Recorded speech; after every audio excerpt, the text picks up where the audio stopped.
The marble walls of the Supreme Court chamber carried an air of tension as Congresswoman Jasmine Crockett stood before the 9 justices. Her navy blue suit stood out against the rich wood of the podium.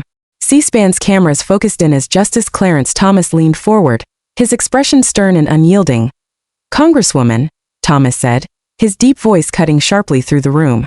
"I've reviewed your brief 3 times and frankly, your grasp of constitutional law appears basic at best. Perhaps you should revisit the fundamentals of interpretation before addressing this court." The chamber fell silent. Reporters froze mid-keystroke, and the other 8 justices shifted in their tall chairs. Crockett, however, remained composed. Her eyes narrowed slightly, her grip on her notes firm as she reached for a prepared folder. "Justice Thomas," she began evenly, her tone measured despite the pointed criticism. "I appreciate your concern for my training, but in the next 5 minutes, I will demonstrate why your conclusion is not only wrong but dangerously misleading to the American public." The folder she opened contained research that would not only defend her credibility but also highlight contradictions in Thomas's own judicial record, leaving the senior justice uncharacteristically speechless. For perhaps the first time in his 3 decades on the bench, Justice Clarence Thomas sat in his familiar seat on the right side of the bench, a commanding figure after more than 30 years on the nation's highest court. Now 75, he had become far more outspoken in recent years. Gone was the justice who once went years without asking a single question during oral arguments. In his place stood a firm conservative voice, unafraid to confront anyone he felt disregarded his originalist reading of the Constitution. "The Constitution means what it meant when it was written," he had recently declared, "not what some modern lawyer wishes it meant today." For Thomas, this was more than another case. It was a test of the very principles that had defined his judicial philosophy. The voting rights case before the court carried major consequences for upcoming elections. Facing him was Congresswoman Jasmine Crockett, the 42-year-old former civil rights attorney from Dallas. In only her 2nd year in Congress, she had already built a reputation as a rising Democratic figure. Her legal background included defending protesters, challenging voter suppression laws, and successfully arguing civil rights cases across Texas. Known as a skilled trial lawyer, she had the ability to break down complicated arguments for juries. Crockett was invited to participate in this case because of her experience with voting rights in southern states. She knew she was not just representing her district, but millions of voters whose access to the ballot box was at stake. "This isn't theoretical for me," she had told her staff while preparing. "I've seen voters turned away, polling locations shut down, and communities silenced. Justice Thomas may frame this in constitutional theory, but I've seen the real consequences firsthand." The case, Richardson v. Election Commission of Georgia, challenged the state's new voter ID rules, which critics warned could disenfranchise hundreds of thousands of voters, particularly within minority communities. Conservative justices, led by Thomas, appeared ready to defend the measures as essential safeguards against fraud. Liberal justices viewed them as thinly disguised voter suppression tactics. Even before arguments began, tension filled the chamber. Legal observers whispered that the court seemed poised for a 5-4 decision, with Thomas preparing to author a potentially defining opinion on voting rights that could shape the legal landscape for decades. Thomas's dismissive remarks toward Crockett weren't merely sharp retorts. They signaled his intent to dismantle not just her case, but her credibility. What he didn't anticipate was that Crockett had prepared precisely for this approach. Her team had studied his increasingly confrontational style and strategized accordingly. The Equal Protection Clause of the 14th Amendment and the 15th Amendment's protection of voting rights, regardless of race, are the constitutional basis of my argument, Crockett stated carefully. The Georgia law introduces barriers that, as shown in the data on page 34 of my brief, disproportionately impact certain communities. Thomas interrupted abruptly. "Congresswoman, I am fully aware of what those amendments say. What you fail to grasp is that they guarantee equal treatment, not convenience. This statute applies equally to all voters." Several conservative justices nodded. Justice Samuel Alito leaned in. Following Justice Thomas's point, "Where in the Constitution do you find a right to vote without presenting identification?" The questioning quickly turned into a coordinated challenge. Crockett stood her ground, though it was clear the conservative bloc intended to weaken her position before she could fully present it.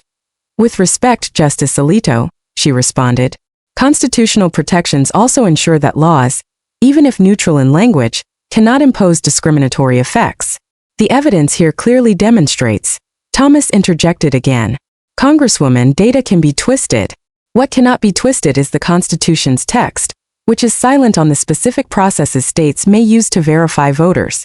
This is the basic distinction you seem unable to recognize. Gasps rippled through the gallery.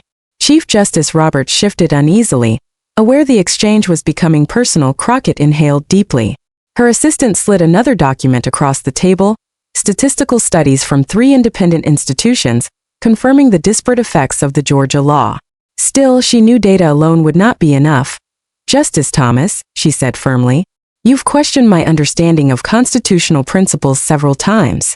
I believe it is best to respond directly by showing how this court itself has historically applied those principles. She withdrew a carefully prepared document.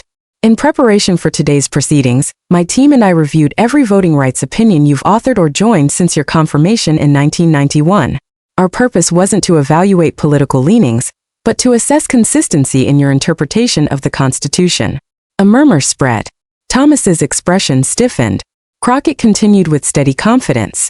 Particularly important is your concurring opinion in Shelby County versus Holder, where you argued Section 5 of the Voting Rights Act was unconstitutional from its inception. Yet, in your dissent in Allen versus Milligan just last term, you dismissed evidence of ongoing discrimination, arguing the Voting Rights Act could not constitutionally address racial gerrymandering at all. That effectively means neither historical nor current data matter, contradicting your reasoning in Shelby County. Silence filled the courtroom. Thomas's face tightened. Even conservative justices looked unsettled. These contradictions are telling, Crockett said. The inconsistency isn't in the Constitution, which hasn't changed. It lies in the selective application of principles depending on the preferred outcome. I did not come here simply to criticize, she added. I came to defend voting rights. She lifted a blue folder. Inside are sworn affidavits from 173 Georgia voters wrongly denied their right to vote despite being fully eligible. Among them is Mrs. Dorothy Wilson, 86 years old, who has voted in every election since 1956. She was turned away because her married name on her ID didn't match her maiden name on outdated voter rolls. Crockett displayed a photograph of an elderly black woman holding her registration card and driver's license. Mrs. Wilson was born under Jim Crow laws, marched with Dr. King, and yet in 2024, a poll worker told her she couldn't vote due to a clerical error. Thomas's face softened slightly, the first trace of emotion breaking through his usual reserve. The Constitution's meaning does not change, Justice Thomas, and we agree on that principle, Crockett said. But when laws result in citizens like Mrs. Wilson being disenfranchised while voters in predominantly white districts face no such barriers, that is precisely the injustice the founders sought to prevent.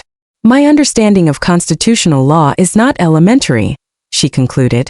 It is grounded in its application to real Americans. The Constitution was not written for abstract exercises. It was written to protect people like Mrs. Wilson. If standing up for their right to vote makes my reasoning seem elementary, she finished, then perhaps this court could benefit from a little more elementary thinking. For perhaps the first time in his career, Thomas seemed momentarily without words. Chief Justice Roberts cleared his throat. Your time has expired, Congresswoman Crockett. Thank you. As she gathered her notes, Justice Ketanji Brown Jackson gave her a small nod. Justice Kavanaugh leaned toward Justice Barrett, whispering something quietly. The atmosphere had changed. Reporters slipped out of the courtroom, racing to break the story. Within minutes, clips of Crockett's exchange were trending online. Hashtags like #Crockett vs. Thomas and #elementary Mr. Thomas flooded social media. By the next morning, headlines across major outlets read, The New York Times, Congresswoman challenges Justice Thomas's consistency on voting rights. The Wall Street Journal, Supreme Drama, Crockett's calm defense raises questions about judicial originalism. Law professors began adding the transcript to required readings. Harvard's Lawrence Tribe tweeted, Agree or disagree with her conclusions, Crockett showed remarkable legal skill today.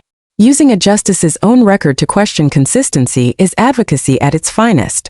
At Howard University weeks later, Crockett addressed law students. What happened in that courtroom wasn't about me or Justice Thomas. It was about whether our legal system can move beyond theory to recognize how laws affect real people. Mrs. Wilson doesn't care about originalism or living constitutionalism. She cares about her right to vote.